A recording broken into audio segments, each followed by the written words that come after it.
for the man who taught Vince Carter how to slam. You can't make this tough up. The man whose three inspired the Curry family. Pulls it up for Curry. I don't exaggerate, I congratulate. With another masterpiece. It's time for You Know Who, my man Sekou. Goes airborne. It's Sekou Smith's Hang Time Podcast. Take it away. Welcome into another edition of the Hang Time Podcast. Your host, Sekou Smith, here with Hang Time Podcast legend, Lang Whitaker, in his neck of the woods. We're rocking from Memphis. This is the first time we've done a podcast since we stopped doing podcasts together, isn't it? No, I think... Or did we have you on one time? I called in one time a couple years ago. That sound was a little choppy and crunchy, though. Yeah, now we're in person. Yeah, exactly. We're in the flesh. Always good to see my man here. Timely as well. We're here in Memphis working on a little piece for NBA.com about Ja Morant. Just so happens the Grizzlies are the hottest dang team in the world right now. I know you've been here. It's your third year here running Grizz Gaming, which I know nothing about video games, so we'll leave that alone. Yeah. You're a hoops head like I am, long time. How in the world did the Grizzlies do what they're doing now? Where did this come from? First of all, 6 wins in a row, 7 of the last 8 at home, 13 of the last 19 overall since Ja got hurt. Remember, he took a spill a couple of weeks ago, got hurt, came back. Since then, we've won 13 out of 19 and number one offense in the NBA over that span.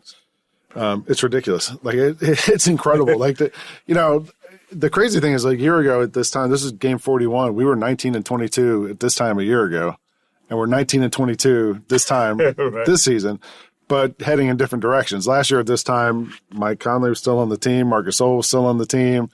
And people were kind of wondering which way is this thing going to go. And since then, in the last year, those guys are gone. A lot of new young guys are here.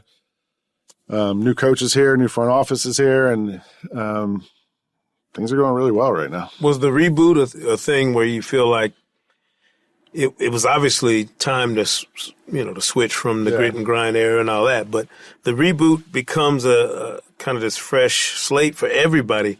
And Ja maybe was just the perfect player to kind of slide into that role. I mean, he's a Southern dude. We talked about this earlier at breakfast. He's a Southern guy in a distinctly Southern market for a very specific kind of fan in the NBA. I mean, I remember when he got drafted, and I thought, man, that's like the perfect setup, him going to the Grizzlies. I mean, first of all, we got lucky in the lottery. Yeah. I remember I was watching that night at home, and when they take that commercial break when they get to the final three, and I saw that we were in the final three, and I was like, nobody move. Nobody. I didn't let anybody get off the couch. I was like, nobody can move. I was like, put your seatbelt on. I told the dog, sit. You don't move.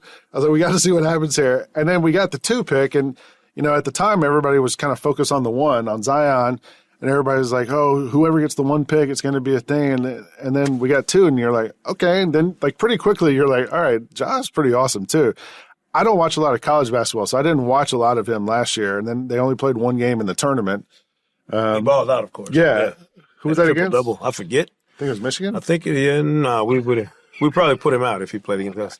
I thought it was. I don't remember. Anyway, but I do know he was the first player in the history of college basketball to average 20 and 10. Yeah. That's crazy. So I knew we were getting a really good player. I didn't know how good he was. His vision is the first thing that jumps out at you. Like, he can score and he has the highlight plays, but he consistently makes the right pass in the half-court offense, on the fast break, no matter what it is. And I was telling you earlier, like, I love watching him. Like, he clearly cares about assists as much as he does anything else. When he passes to a guy and they get fouled and they don't get the bucket, you can see he's upset he didn't get the assist. He wants to get assists, and he loves setting people up and sharing the ball.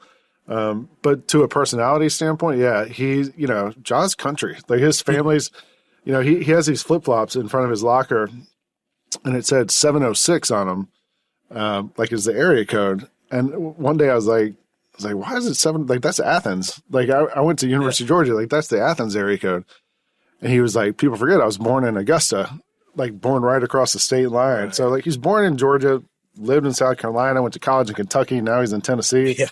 Like, he has had a very Southern journey so far, and it's such a good fit for this city. And, you mentioned, like, transitioning out of the grit and grind era. Like, I think that's always a part of that's like a Just city ethos, really. Like the city here is a grit and grind city, and the people here. And now, like for so long, this was a team that played awesome defense and couldn't score, and now we can score, and it's becoming kind of fun to watch. It's interesting. You spent nearly 2 decades in New York. Yeah. Transitioning down here, you think about what that's like for players, for Ja, a guy who's, so young now that this is just the start of his journey. But for you, how different was this watching the league, covering the league in that New York market, and then coming down here in Memphis and being here and refocusing how you evaluate the league? I had been here a couple times in the playoffs for NBA.com covering series. I was here when the Grizzlies played the Spurs and that Clipper series when they got into it. Mm-hmm. And so I'd been here a few times and sort of knew the downtown area.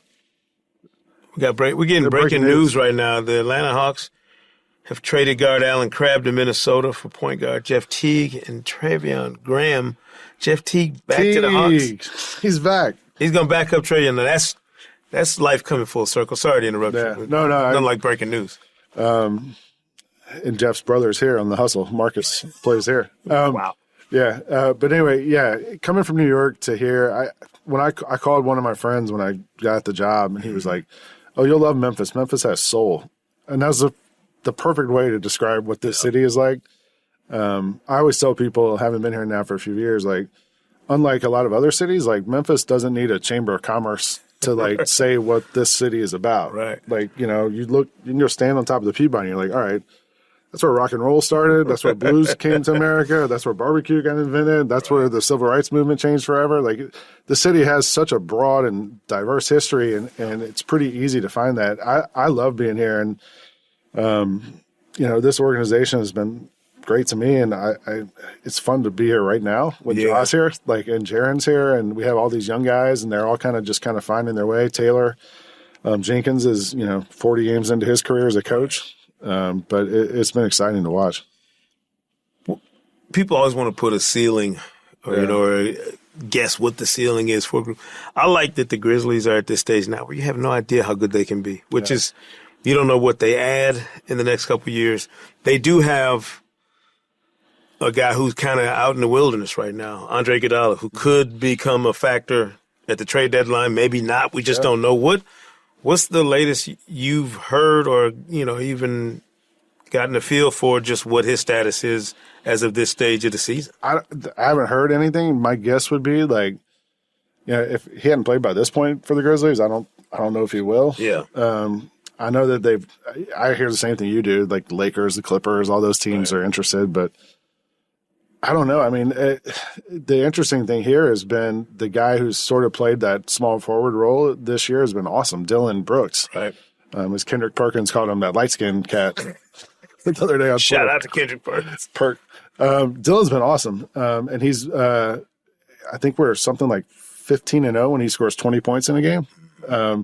When he brings the offense on top of the defense, he's a great defender, but when he brings the offense on top of that, we're putting up 120 plus every night for the last 3-4 weeks. And that all starts with John Jaren. Jaren, we haven't even talked about Jaren. I know, nobody.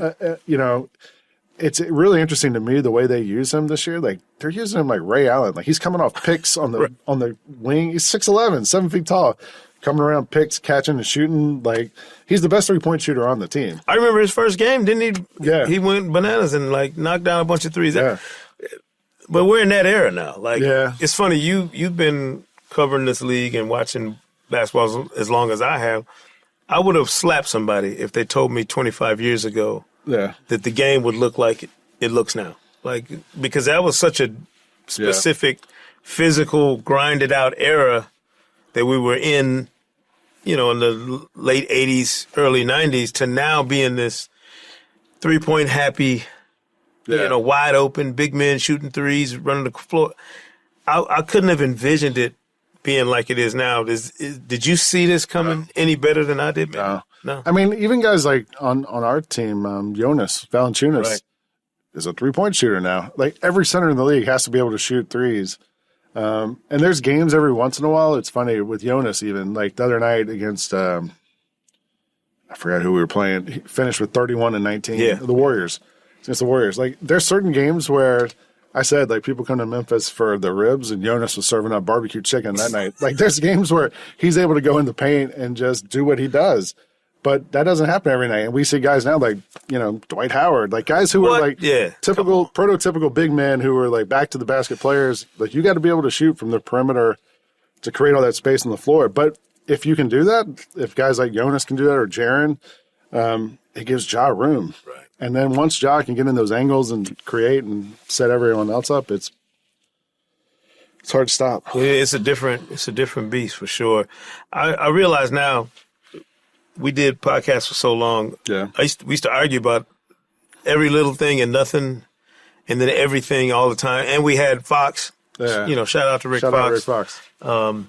He's running around on. There's no telling. Yeah, there's no telling what he's up to these days. The Renaissance man. But I was trying to tabulate one day how many fruitless conversations I've had in the 2 decades almost now that I've been covering this league about what you think's going to happen and what ends up happening. And I'm digging in on a piece about Derrick Rose heading into, All-Star in Chicago this year. If somebody had told you that Melo would still be running around league productive, that LeBron at 35 would be in contention for an MVP, that Dirk, D. Wade, and these guys just finished playing, like, did you see these players from that era stretching their careers out as long as they did? I thought D. Wade, by virtue of the physicality that he played with and how many times he hit the floor early in his career, wouldn't last as long as he did. I mean, I'm stunned that Vince Carter is still playing in the NBA. That's incredible to me. I remember talking about it with Billy Hunter a long time ago when he was the head of the Player Association. And he talked about how he was saying, like, these guys who come straight from high school are getting on the clock early. So they're 18 years old when they start their rookie contract. By the time that's up, they're 22, 23. And then they're getting 2 max contracts, and now guys, with the way their load management, with the way the medicine works, taking care of bodies, like guys are able to play longer and longer. The Spurs were here the other night, and Rudy Gay was out there warming up, and I was like, man, he's been around a while. You don't really think about it. So I looked it up, and he's in his 14th season. He's 33 years old. And I was like, he's 33. Like, he could probably play. He dunked on somebody the other night. Like, he could probably play 4 or 5 more years if he wants to. Like, I think we're going to see a lot more guys who are having these 15, 16, 17-year careers. Also, like, there's less of that wear and tear. Like, all those dudes who played center when we were coming up, like James Donaldson, Tree Rollins, those big guys who couldn't last for a long time. There's less of that now. And I think with the premium being put on medicine and exercise and guys being in shape and all that, like, I think we're going to see a lot longer careers. We haven't had a chance to argue about this, and I keep hearing people complain about the way James Harden plays. Like, he's, there's no fun if he's just. I don't mind it. I don't mind the way the game's changed. It's not my favorite thing to watch. I kind of like that it's different now. I don't know if it'd be as much fun if it was the same game that we saw 15 years ago. I don't know if it's as much fun if you watch Harden every night. You know what I mean? Harden's also like sort of the exception to the way the game is played is one thing. The way James Harden plays it is another thing. They were here Tuesday night. I watched him take 42 shots, I think it was, or 35 shots. He finished with 48 points or something. Like, I mean, it's unbelievable. On offense, he comes down, dribbles, and just tells guys to get out of the way, and goes one-on-one. And look, it's almost like he's kind of developed a way to play within the rules. He found some loopholes, like, I can draw fouls here. I can get free throws, which are free points. They're free. I can shoot threes. Like, he found a way to maximize what he can do. But the way he plays, I feel like that's kind of the extreme version of the way the game is played today. Like he's averaging 38 points a game. Like, no one talks about this. That I do every week on the MVP. Like, and people are mad. Like, how could he not be the MVP? 45% from the field, averaging 38 points a game, and like, if any other player did that, say 5 years ago, if you had said Steph Curry's averaging 38 a game and shooting 45%, everybody's like, it'd be Steph watch every night, no question. But somehow Harden's doing this, and we're all just kind of like, whatever. They made us numb, though. I told somebody I remember the first year when Russell Westbrook averaged triple-double, won MVP the year, same year KD went to the Warriors. And then he came back there the next year, and I was like, they're desensitizing us to how great they are. Like, we're not going to appreciate this era of the NBA until we get some distance from it. Because everybody, Steph shooting from the distance he started shooting from inspired a lot of other guys. You see Trae Young and some younger players now. Yeah. It's not this strikingly crazy thing anymore. Now it's pull up from 35. Yeah, people are doing it on the regular, which is, I don't know if that's good for the game or bad for it, but it's definitely different. It is.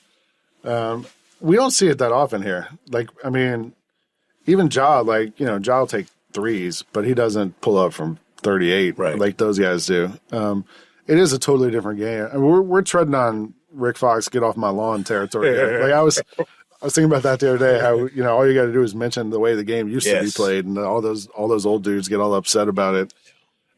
Start putting out the get off my lawn signs, and they're like, all right, this is they can't play the way it is today. But Harden and those guys to me are an example of this is how it is now, and things change. It actually reminds me of college football. Like they just had the championship game this week, and LSU and Clemson played each other. And I was thinking about how, in the SEC, it used to be you had a quarterback, a fullback, a tailback, and you ran, sweep left or right. Right. How many times did LSU motion the running back completely out of the backfield? It'd be 3rd and 2, and it's the quarterback by himself back there, and then he becomes a running back, and you can't block him because you got to cover everybody else. And if you don't play that way now in college football, you don't have a chance. You have to have a running quarterback and somebody who can be that extra runner. The NBA is the same way. If you don't play the way this game is played now, Taylor Jenkins has come in here and his motto all year has been let it fly. Yeah. Get up and down, let it fly, let it fly. And doesn't matter who it is. If the shot's there, you take it. And, at the beginning of the year, it was like a transition. But now, all of a sudden, dudes are letting it fly and we're scoring 120 a game. And it's tough to stop. I guess it's called evolution. Yeah. And 2020 started off on a sour note for a lot of people in the NBA. I hadn't really talked about it, but David Stern, longtime commissioner and the commissioner emeritus, when he passed on New Year's Day, you wrote a very interesting thing about Stern and kind of your relationship with him and interviewing him for the first time when you were Slam. And you mentioned about going to the Sunday brunch. Yeah. And I remember we went to one. I'm trying to remember where it was. Was it Vegas? Vegas was somewhere? The first one I got invited to. Yeah, we went to it. I remember we went to it one time. There's maybe 7 or 8 people other than us in the thing. And I remember him shooting us looks like, what are you two morons doing here? Yeah. I probably still smelled from the night before, to be honest. It was Vegas. It was Sunday morning at 8 a.m. They're like, oh, you're going to have breakfast with David Stern. Right. I'm like, okay. I guess I got to go. I can't call in sick to this. I don't know if people appreciate, and his memorial service is coming up next week. I don't know if people appreciate the era of the NBA that he, lorded over. I can't think of another business, at least not another sports business, that changed its DNA as dramatically as the league did in the 30 years he was commissioner. People are talking about all the things they remember about Stern and all the reasons why he was so good at what he did. And I've read a lot of things about how he was a much nicer, warmer person than you thought from all the, which I agree with. I mean, the times I ever interacted with him, he was great. What do you think is going to be the lasting legacy? You think about commissioners in other sports and they have stuff named after them, all that. What's Stern's legacy 20 years from now, 30 years from now when people look back on his time? They have now the championship trophy is the Larry O'Brien trophy. The MVP is that the Maurice Podoloff? Trophy, yeah. They got to name something for him. I mean, Mike Wallace and I talked about this on Grind City Media last week about what is his lasting legacy going to be. And Mike brought up the way he handled the Magic Johnson HIV announcement. And then, the way he advocated for Magic to be part of the All-Star game after that and the Dream Team after that. And took a very proactive stance and all that stuff, and history shows he was on the right side of that whole thing. I was actually in India last week when the announcement. I woke up and saw that David Stern had passed, and we went to a street market just to check out Bangalore, and we were walking around, and I walked past this kid wearing a Slam Allen Iverson T-shirt. I was like, are you kidding me? And I stopped the kid and I was like, can I take your photo? And he goes, yeah. And my wife's like, he worked there. He did help make that magazine. But it made me think about Stern. This was 2 hours after seeing the news. And I'm like, man, without David Stern, this doesn't happen. This, he helped push the league to lift a lot of barriers and go around the world. And the phrase I used was he kind of flattened the world. He recognized that technology made it available, and unlike any other sports league in the world, it managed to make this thing go worldwide. And you see kids wearing Allen Iverson T-shirts literally halfway around the world from Memphis now, and it's pretty amazing. And he was always awesome to me and to you, I know, and we'll miss him. Yeah, it's strange too, because like it's almost like having nostalgic thoughts about the Mean Principal. So many people thought he was the big bad wolf, and I was like, I never felt like that. I never felt he was nearly. And I think Adam Silver's done a tremendous job. Like obviously Adam was groomed for the position, took over, and has taken the league to the next level. David never called us into his office to fine us or anything. Like, yeah, true. I think some people might have a different view of him. Good point. Yeah. I don't know what the chances are of a Hang Time reunion road trip, but I think we need to reach out to the powers of be, see if we can get Foxy, me and you back in a bus, or at least a hybrid, a Tesla, something. For a mini road trip. I talked to Rick the other day. He's doing well. He's actually kind of got some free time. He was like, "Are you in New York and you want to hang out?" Yeah. I was like, "I'm not, but I will be this summer probably with Grace Gaming." So I was like, "Maybe we can catch up." But yeah, he's doing good. We need to get him off the acting stuff and doing more of this stuff. You're not impressed with his recurring role on Greenleaf and some of his other endeavors? Listen, I've been trying to watch Foxy and give him the benefit of the doubt on this acting. You remember how hilarious he was carrying his books around on one road trip, and we were like, "What are those?" And he's like, "Oh, these are my book, my method." I was like, "Bro, we've seen some of your work." Yeah, he still leads. I was gonna say leads the league, but it's not that. But he still leads the acting league, I guess, in movies that come out on not Fridays. Nobody has movies that come out on Tuesday like Rick does.